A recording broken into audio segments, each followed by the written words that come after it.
হ্যাঁ মিটি দি বলো শোনো বলো হ্যাপি বার্থডে বলো হ্যাপি বার্থডে ছুরিটা হাতে তো দাও হ্যাঁ ছুরি হাতে নাও ছুরি হাতে নাও এগো বাদ গাল তো দেখতে গুড বয় হবে গুড বয় মানে গুড বয় নাকি হ্যাঁ ভালো। হ্যালো বন্ধুরা, গুড মর্নিং। তোমরা সবাই কেমন আছো? আশা করি তোমরা সবাই খুব ভালো আছো, আর আমিও খুব ভালো আছি। Welcome back to my channel. তো আমার চ্যানেলে নতুন একটা ভিডিওর সাথে তোমাদের সকলকে জানাই স্বাগত। তো তোমাদের সকলকে সাথে নিয়ে কিন্তু আজকে আবার একটা ডেলি ব্লগ স্টার্ট করেছি।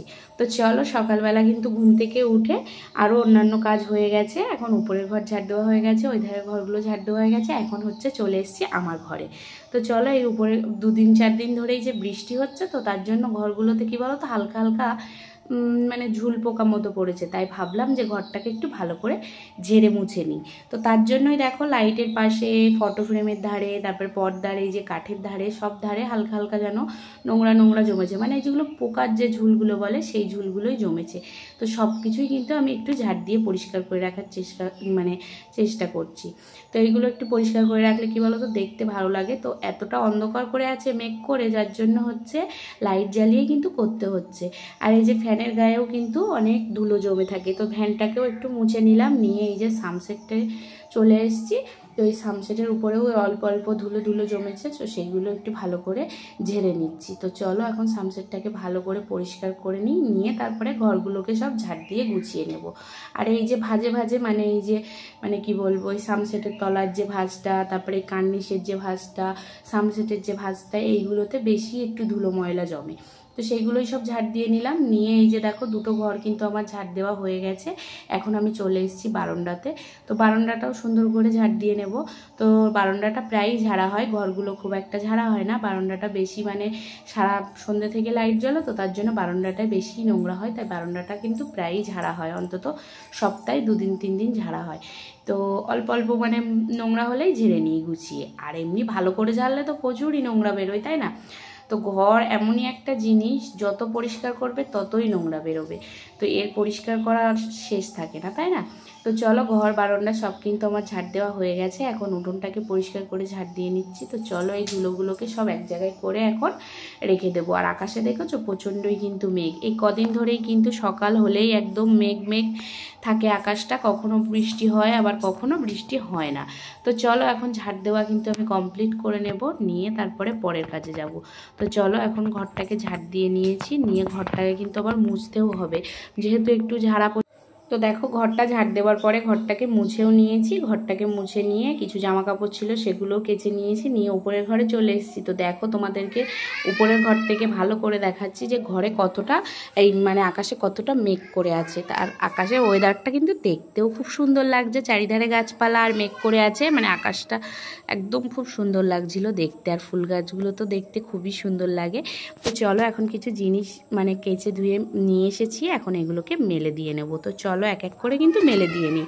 তো জিনিসপত্রের মধ্যে বেশি কিন্তু থাকে কি বলো তো, মানে আমার মেয়ের জামা কাপড়। কারণ ও তো ছোট মানুষ, ও জল খেতে গেলে ভিজে যায়, তারপরে খাবার খেতে গেলে ভিজে যায়, তারপরে ওকে খাওয়াতে গেলে জিনিসপত্রে নোংরা লেগে যায়। তার জন্য কিন্তু এই যে হচ্ছে মেয়ের জিনিসই বেশি থাকে, আর সবার জিনিস তো টুকিটাকি থাকে। তো দেখো, আকাশ কালো করে মেঘ করে এসছে, হালকা হালকা কিন্তু বৃষ্টিও পড়ছে।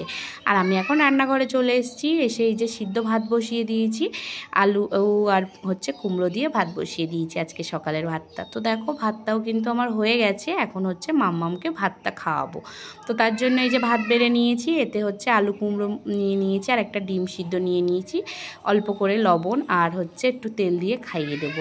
তো এই সিদ্ধ ভাতটাই সকালে বেশিরভাগ খাওয়া হয়। এদিকে দেখো মায়ের স্নান করা হয়ে গেছে, এখন হচ্ছে ঠাকুর ঘরে পুজোটা করছে। তো ঠাকুরকে সব ফুল দেওয়া হয়ে গেছে, এখন শুধু হচ্ছে বাটাগুলোকে সাজিয়ে প্রসাদ দিলেই হয়ে যাবে ঠাকুরের পুজো করা। তো চলো মা তারে পুজোটা করে নিক, আমি ততক্ষণে হচ্ছে আমাদের খাওয়ার জন্য ভাতটা বেড়ে নিই। তো এখন দেখো ভাত বেড়ে নিয়েছি, এখন হচ্ছে সকালে গরম গরম ভাত আর হচ্ছে কাল রাতের তরকারি ছিল কচুর তরকারি, আর একটা করে পেঁয়াজ নিয়ে নিয়েছি। এটা দিয়ে কিন্তু সকালের খাওয়াটা আমরা কমপ্লিট করব। তো খাওয়া দাওয়া কমপ্লিট করার পরে এই যে চলে এসেছি তলাতে থালা বাসন মাজার জন্য। তো এখন এই যে থালা বাসনগুলো কিন্তু ধুয়ে নেব। তো চলো থালা বাসনগুলো ধোয়া কিন্তু আমার হয়ে গেছে, এখন এই থাকাতে সুন্দর করে গুছিয়ে সাজিয়েও রেখে দিয়েছি। তো চলো বাবা কিন্তু বাজার পাঠিয়ে দিয়েছে, মানে তোমাদের দাদাভাই এসে বাজার দিয়ে গেছে। তো কি বাজার দিয়ে গেল দেখি, এই যে চিংড়ি মাছ দিয়ে গেছে। তো মা কিন্তু বসে পড়েছে বটি নিয়ে চিংড়ি মাছগুলো কাটতে, আর আমি কিন্তু এখন সবজিগুলোকে কেটে নেব। তো চলো কি কি সবজি এনেছে তোমাদেরকে দেখাই। কাঁচকলা, উচ্ছে, বাঁধাকপি, টমেটো। তো চলো আমি এই যে ঝুড়ি গামলা থালা নিয়ে বসে পড়েছি বটি নিয়ে সবজি কাটতে। তো সবজিগুলো কাটা কমপ্লিট হয়ে গেছে, মায়ের কিন্তু রান্নাও বসানো হয়ে গেছে। আর এদিকে হচ্ছে এই যে বাঁধাকপির তরকারি হবে চিংড়ি মাছ দিয়ে, আর ওই চিংড়ি মাছ দিয়ে কাঁচকলার তরকারি। তো মা এখন এই যে বাঁধাকপির জন্য এই যে আলুগুলোকে কষে নিচ্ছে, ওদিকে ভাতটাও প্রায় হয়ে গেছে। তো চলো হচ্ছে আজকে রান্না হয়েছিল তাহলে কি কি বলো তো, এই যে বাঁধাকপির তরকারি আর চিংড়ি মাছের ঘন্ট, খুবই সুন্দর হয়েছিল দুটো তরকারি খেতে। তো তারপরে হচ্ছে এই যে ভাতটাও কমপ্লিট হয়ে গেছে। আমি এখন এই যে উনুনের ধারগুলো সব ঝাড় দিয়ে হাঁড়ি মানে কড়া থালা বাসন যা ছিল সব মেজে নিয়েছি, আর এখন করব আমি চুলে শ্যাম্পু। আমি কিন্তু আজকে এখনও স্নান করিনি। তো এখন স্নান করে উঠলাম, স্নান করে উঠে এবার মেয়েকে খাওয়াবো। তো চলো মেয়েকে খাওয়াবো। এই যে চিংড়ি মাছ নিয়ে নিয়েছি, বাঁধাকপির তরকারি নিয়েছি, আর হচ্ছে খিচুড়ি। তো চলো এটাকে মেয়েকে খাইয়ে নিয়ে এই যে আমি হচ্ছে বোতল পটে সব জল ভরে নিয়েছি, সবাইকে এখন খেতে দিয়েও দিয়েছি। আর আমি এদিকে চলে এসেছি আম কাটতে আর একটা লেবু কাটতে। তো এই যে বালতি নিয়ে চলে এসেছি, এই জলে আমগুলোকে ধুয়ে নেব, নিয়ে কিন্তু আমগুলো কেটে নেব। তো চলো সবার ভাত বেড়ে দিয়েছিলাম, মা সবাইকে খেতে দিচ্ছিল। আর খাওয়ার পাতে ছিল উচ্ছে ভাতে আর বাঁধাকপির তরকারি আর কলা আলু মাছের ঝোল। তো দেখো আমি এখন ক্যামেরাতে দেখছি আমার মুখে সব গুড়ি গুড়ি কী বেরিয়েছে, ঘামাচ্ছি না কি বুঝতে পারছি না। তো চলো খাওয়া দাওয়া করে এসেছি, এসে মেয়েকে ঘুম পাড়িয়ে নিয়েছি। এখন কিন্তু একটু বিকেলবেলা, মানে বিকেল বলতে তখন 3টে সাড়ে 3টে বাজে, এখন আমি একটু সিঁদুর পরে নিচ্ছি। তো চলো আমি একটু ওপরে যাব, কারণ প্রচণ্ডই মেঘ করেছে। এখন উপরে আছে কিছু জামা কাপড়, তো সেগুলোই কিন্তু তুলে নেব। তো চলো ভীষণই মেঘ করেছে, মানে আমার জামা কাপড় তুলতে তুলতেই বৃষ্টি শুরু হয়ে গেছে, ওই জন্য খুব তাড়াতাড়ি করেই জামা কাপড়গুলোকে তুলে নিচ্ছিলাম, নিয়ে নিচের ঘরে চলে যাব, না তো কিন্তু বৃষ্টিটা খুবই জোরে চলে আসবে। তো সব জিনিস হাওয়াতে শুকিয়ে গেছে, রৌদ্র ছিল না তাই কি। তারপরে দেখো সন্ধেবেলা একেবারে তোমাদের সঙ্গে দেখা হচ্ছে রেডি সেডি হয়ে। তো সন্ধেবেলা এই যে একটা গিফট নিয়ে নিয়েছি, এটা হচ্ছে আমার জায়ের ছেলের হচ্ছে জন্মদিন ছিল কালকে, তার জন্য যাব তাই গিফট নিয়ে নিয়েছি, আর আমি একটু রেডিও হয়ে নিয়েছি। তো চলো এখন পাশে আমার ওই জায়ের বাড়িতে যাই। তো এটা হচ্ছে মেজ দাদুর ছেলের ছেলে, মানে আমাদের দাদা শ্বশুরা হচ্ছে 4 ভাই, এটা মেজ দাদুর মানে নাতির ছেলে, মানে আমার জায়ের ছেলে, আমাদেরও ছেলে সম্পর্কে হয়। তো এই যে মেজদাদু আমাদের, তো আমাদের দাদা শ্বশুর তো বেঁচে নেই, এই মেজদাদুই বেঁচে আছে। তো তোমাদেরকে দেখাচ্ছি, মেজদাদু আর ছোট দাদু দুজনেই আছেন। তো তোমাদের এই দাদুকে দেখিয়ে দিলাম। তো সবাই একে একে কিন্তু আশীর্বাদ করছে।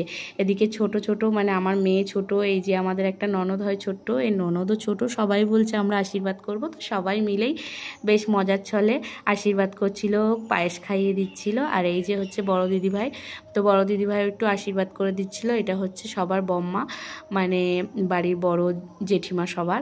আর এই যে হচ্ছে দাদা ভাই, মানে এই দাদা ভাই হচ্ছে ছেলে, এটা হচ্ছে দাদা ভাইয়ের ছেলে। আর দিদিভাইকে দেখালাম না, মানে দেখানোর সুযোগ পাইনি। এই দেখো কেক নিয়ে এসছে, বাচ্চা মানুষ তো বেশি দেরি করলে ছটপট করে, তার জন্য যতটা তাড়াতাড়ি করা যায় ততটা তাড়াতাড়ি করা হচ্ছিল। আর এই দেখো কেকটা কিন্তু অসম্ভব সুন্দর ছিল, খেতেও খুব সুন্দর টেস্ট। তো এখন হচ্ছে কেক কাটিং হবে, তাই সবাই কিন্তু বসে পড়েছে। আর এই দেখো সবাই বসে আছে, মানে সবাই নেমন্তন্ন ছিল, আমরা যে 4টে শরিকের সব মানুষদেরই নিমন্ত্রণ ছিল। তো সবাই আমরা মিলে গেছিলাম, সবাই মিলে আনন্দ মজা করছিলাম, খুবই ভালো লাগছিল। তো সবাই বসে আছে, এখন কেক কাটিং হবে, একটু ফটো টটো তোলা হচ্ছে, ভিডিও নেওয়া হচ্ছে। তো চলো এখন হচ্ছে কেক কাটিং হবে। তো এই যে হ্যাপি বার্থডে টু ইউ করে কেকটা কিন্তু কেটেই নিল। তো ছোট মানুষ, খুব ভালো লাগছিল, মানে এরকমভাবে জন্মদিন পালন করতে। ওর সঙ্গে সঙ্গে আমরাও ছোট হয়ে গেছিলাম, আমরা সবাই মিলে কিন্তু খুবই মজা করছিলাম। তো কেক কেটে সবাইকে খেতে দিয়ে দেব, মানে আগে ছেলেকে খাইয়েছে যার বার্থডে তাকে, তো তাকে খাওয়ানোর পরেই কিন্তু বার্থডে বয়কে কেক খাওয়ানোর পরে আমরা সবাই মিলে মিলে কিন্তু কেক খেতে বসে পড়েছি। তো দেখো সবাই কিন্তু এই যে বসে আছে, ঠাকুমা, দাদু, কাকিমারা, মারা সবাই, আরও যারা যারা নিমন্ত্রিত ছিল সবাই, মানে আমরাই 4টে শরিকের সবাই। তো দেখো খাবার আইটেমে কি কি ছিল। কেক খাওয়ার পরে রাতের খাওয়া দাওয়ার আইটেমে ছিল পায়েস ছিল, আর এদিকে ছিল কাবলি ছোলা দিয়ে, আর হচ্ছে চিকেন দিয়ে একটা ঘুগনি আর লুচি। রাতের এইটুকুই খাওয়া দাওয়া ছিল, কেক, পায়েস, লুচি আর হচ্ছে কাবলি ছোলা, মানে চিকেন কাবলি ছোলা ঘুগনি। তো সবাইকে খেতে বসিয়ে দিয়েছি, এই যে লুচিও দিয়ে দিয়েছি, এখন হচ্ছে তরকারিটা দিয়ে দেবো। তো চলো এখন সবাইকে তরকারিটা দিয়ে দেব, দিয়ে তারপরে কিন্তু সবাই খেতে বসবে। তো সবাই খেতেও বসে পড়েছে, আর খাবারগুলো সব কিন্তু খুব সুন্দর হয়েছিল, সবাই খেয়ে বলছিল। তো আমরা সবাই মিলেই কিন্তু রান্নাবান্না করেছিলাম, গুছিয়ে দিয়েছিলাম সবাই মিলে বাড়ির। তো চলো এখন হচ্ছে খাওয়া দাওয়ার পর্বটা হচ্ছে শেষ করে নিই, তারপরে আবার দেখা হচ্ছে। তো দেখো অনেকক্ষণ কিন্তু শাড়ি পরে ছিলাম, এখন হচ্ছে শাড়িটা খুলে ফেলেছি, ফেলে হচ্ছে নাইটি পরে নিয়েছি, এখনও খাওয়া দাওয়া করিনি। এবার আমরা খাওয়া দাওয়া করে চলে এসেছিলাম বাড়িতে, এখন হচ্ছে ফ্রেশ হয়ে শুয়ে পড়বো। তো কেমন লাগলো আজকের ভিডিওটা অবশ্যই কিন্তু কমেন্টে জানিও, ভালো লাগলে লাইক কমেন্ট শেয়ার করো এবং চ্যানেলটিকে সাবস্ক্রাইব। দেখো আমার এই যে চোখের উপরে কি বেরিয়েছে তাই নিয়ে একটু টেনশন করছিলাম, তো এগুলো একটু গুঁড়ো গুঁড়ো ঘামাচি টাইপের বেরিয়েছে। তো কি বেরিয়েছে তোমরা কেউ যদি জেনে থাকো অবশ্যই কিন্তু কমেন্ট বক্সে কমেন্ট করে জানিও।